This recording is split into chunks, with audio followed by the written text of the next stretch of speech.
So fish that make this show, guys, aren't necessarily only the biggest fish we caught or anything like that. It might have a lot to do with the situation behind those fish and how we got in that situation, or you know, something like that. And obviously one of the first ones that jumps out at me has got to be the huge lake trout I caught at Williams Fork, maybe 4 or 5 years ago now. We didn't decide to do that TV show until about, I don't know, 8 o'clock the night before.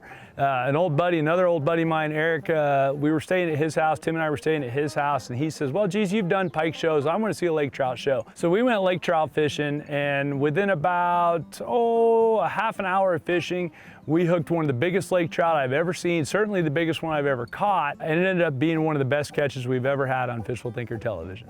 Oh my gosh, look at the size of that lake trout. Oh my gosh. As you saw, I broke my net trying to land them because I made a bonehead move trying to pick the net up horizontally. In that regard, it was a little bit of a cluster, but we had a great time, and the fish ultimately was revived. We spent probably 10 minutes with him in the water, making sure she was good to go, and let her go. And that was one of my favorite catches of all time. And in fact, that day was probably one of my favorite freshwater days ever. Wow.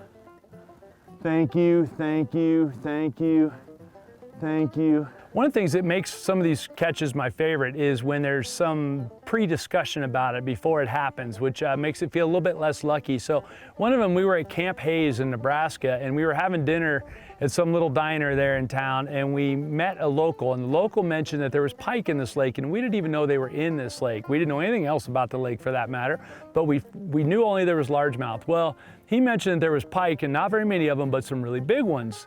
We joked about it that night over dinner. Well, I'm gonna go catch one of those tomorrow. That'll be fantastic. And the next morning, we're working our way down the bank. I was starting to get a vibe on what the fish were sitting on.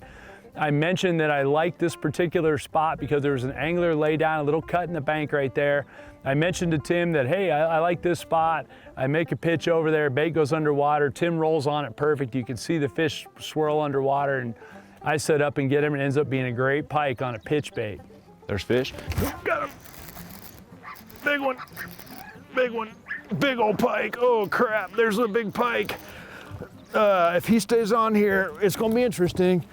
Buddy. Oh, buddy. Oh, buddy. That's a giant pike, guys. Oh crap, what are we gonna do now? Ironically, that thing bit a 4-inch Berkeley pit boss and a 4-inch hook. 4-inch Fusion 19 hook, or 4-aught, I should say, Fusion 19 hook.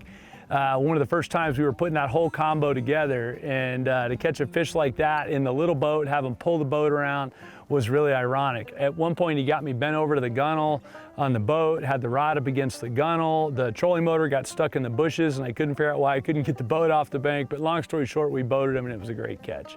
There he is, come on fish, and I'm just letting him burn out, guys. And you guys are like, oh, no wire leader, no wire leader. Well, it's because look at that Fusion 19 hook.